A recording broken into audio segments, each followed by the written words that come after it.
Assalamualaikum and good morning. My name is Nijasmira binti Jamaluddin. So today I will be presenting topic 2, which is postmodernism. So in this topic I will discuss two things. The first thing is the symbolic meanings of contemporary food consumption, and the second thing is food trend in Malaysia that closely related to postmodern dining. What is postmodernism? Postmodernism is a broad movement that developed in the mid to late 20th century across philosophy, the art, architecture, and criticism, marking a departure from the modernism. So the term has been more generally applied to describe a historical era said to follow after modernity and tendencies of this era. Moving on to the symbolic meaning of contemporary food consumption. The first symbolic meaning is as a status and class position. So the social class differences in food consumption refer to how the quantity and quality of food varies according to a person's social status or position in the social hierarchy. Various disciplines, including social, psychological, and nutritional.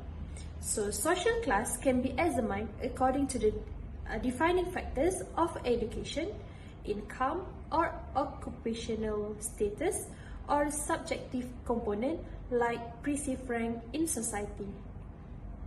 Eating behavior is highly affiliative act, thus the food one eats is closely tied with one's social class throughout history.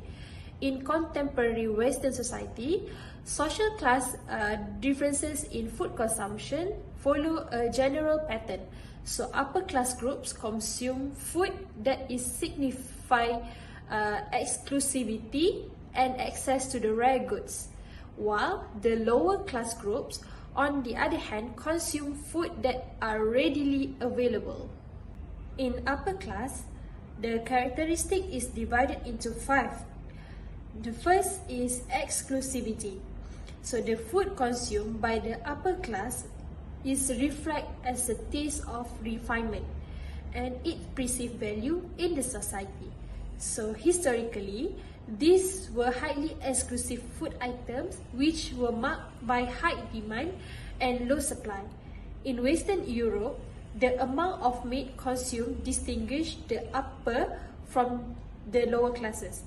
So only upper class group could afford to eat meat in large quantity. The second characteristic is omnivorism. Omnivorism is a term that reserved for those who consume a non-restricted variety of food products that may also refer to the consumption of rare or foreign food. So the consuming unfamiliar foods, especially food from the different cultures, signifies a sense of worldliness that can only be obtained through social and economic capital. The third characteristic is the nutritional quality. So the nutritional quality of Western upper class diet is typically better than those of lower class diet. So the increase or the more education and income level, the more or increased diet quality will improve. The next characteristic is better access to healthy food. So the greater income plays an important role in accessing healthy food. This is especially true in the United States compared to other high-income countries. So most health food store and supermarket which carry fresh product are more readily available in high-income areas compared to low-income areas. The last characteristic is higher education and nutritional analysis. So the higher education is related to a better diet and it taught to improve eating behavior by increasing the health message. So the nutritional literacy or numeracy refer to the ability to understand and use nutrition label to guide eating behavior. So the higher social class group report they will using the nutritional label at a greater rate than a low social class group. Moving on to the lower class group. So in lower class group, They are separate into two characters, which is economic perspective and also psychological perspective. In economic perspective, the first is food insecurity. Food insecurity refers to economic or social conditions that contribute to inconsistent or inadequate access to food. Roughly 47 million American households are impacted by food insecurity, and this insecurity disproportionately affects low-income, racial or ethnic minority, and also single-parent household. Food insecurity plays a large role in the formation of diet and diet quality. In urban area, vast income inequality make purchasing healthy food more difficult for low-income group, especially among racial minorities. In rural area, low-income group have less access to healthy food than the higher income groups. Next is availability. Apart from taste, which is valued among all social economic groups, food preference, low-income groups prioritize the cost, convenience, and familiarity of their meal. Considering that fast food chains are more prevalent among low-income areas than among middle and high-income areas, consuming ready-made food allows time-strained individuals to meet both work and household demand. In fact, low-income households do spend more money on fast food, which is food away from home, or ready-to-eat food that are available through public space, such as vending machine, restaurant, or school. Generally, food away from home are lower nutritional quality than food prepared at home. In terms of psychological perspective, the first is behavior and emotional eating. Stress or emotional eating is a key mechanism in the relationship between social class and poor eating behavior. Low status group do have a poor diet and they do experience more stress compared to the high status group. On average, low status groups experience more daily life hassles, negative life events, and more workplace and family stress. Furthermore, the average stress level or low status group tend to increase at a greater rate than their high status counterpart. The next of symbolic meanings of food contemporary consumption is symbol ethnicity. So people also connect to their culture or ethnic group through food pattern. Food is often used as a means of retaining their cultural identity. People from different cultural backgrounds eat different foods. The area in which families live and where their ancestors originated influence food like or dislike. In religion, food is one of the most important part of religious ceremonies.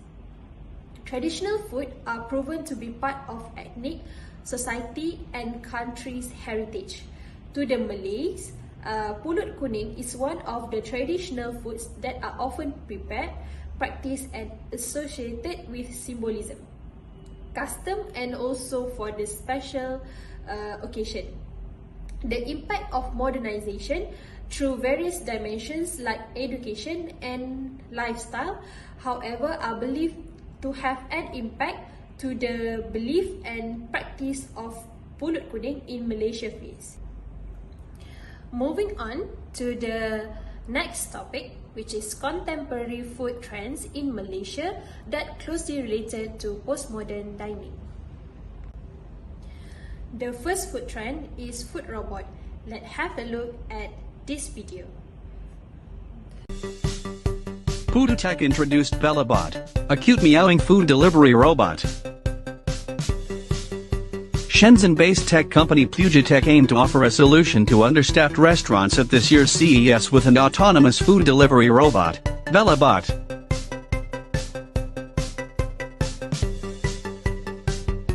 With the head of a cat and a body comprised of shelves carrying food trays, The Velabot cat waiter is capable of delivering up to 10 kilograms of restaurant orders to waiting customers.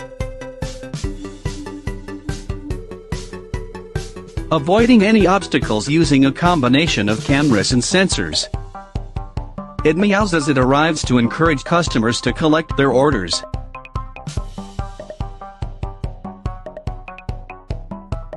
They can then give the robot a scratch behind the ears or a pat on the head, as the robot purrs in enjoyment.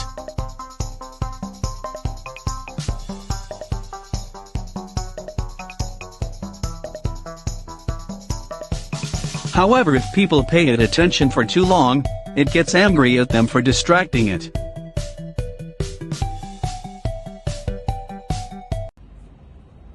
Robots serving food, or known as intelligent service robot or smart delivery robot, has found an uncanny solution in the form of robot waiters in the restaurant.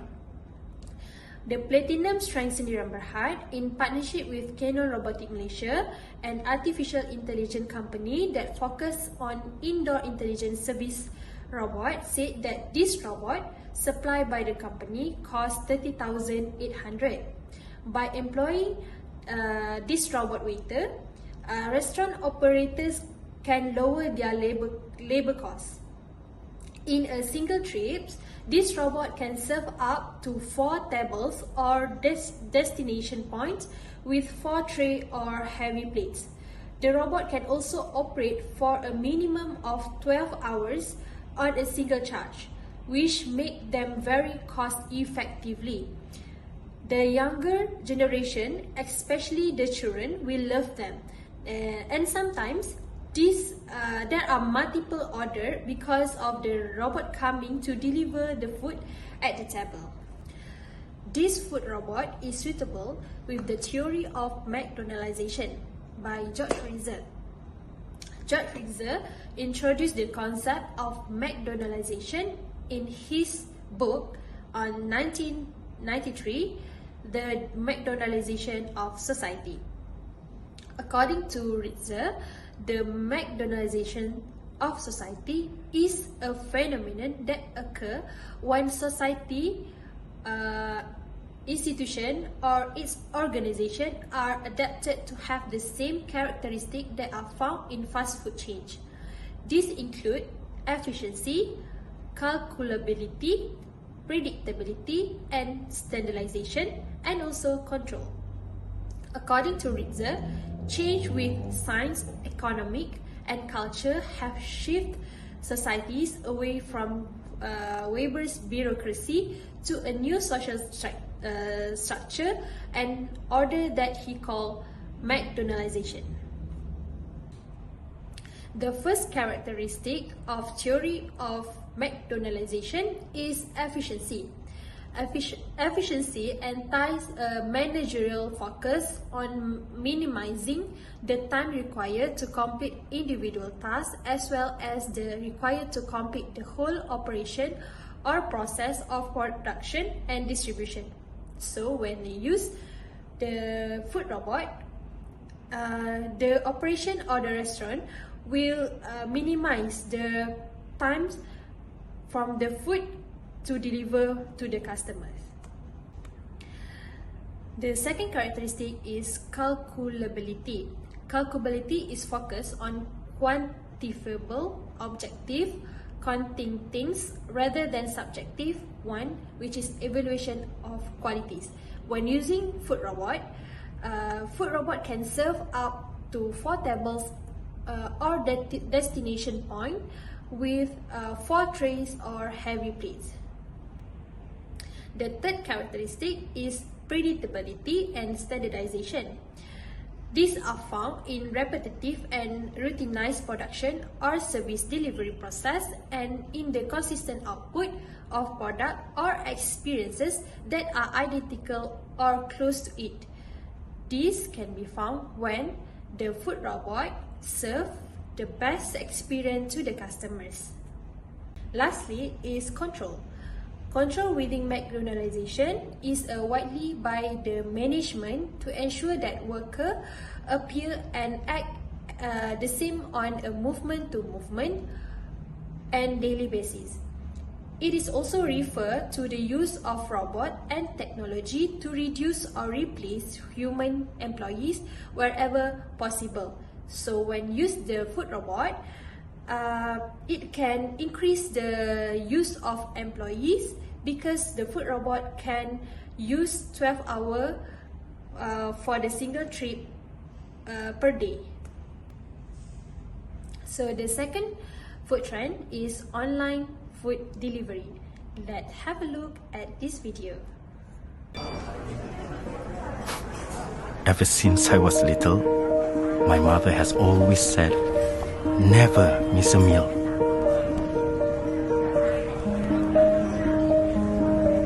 That's because the people who work hard to put food on the table are usually the last ones to eat. I've learned that even though meals are important, people can easily forget. That's why we must always remind our loved ones to eat, wherever they are. And if we can, eat together, because even a simple meal tastes better when it's shared. And if we have to eat alone, do it because it's important to look after ourselves.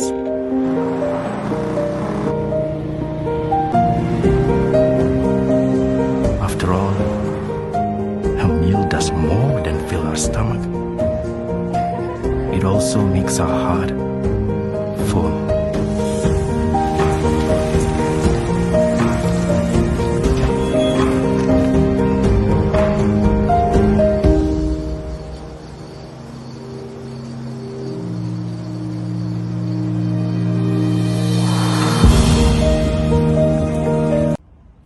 Online food delivery.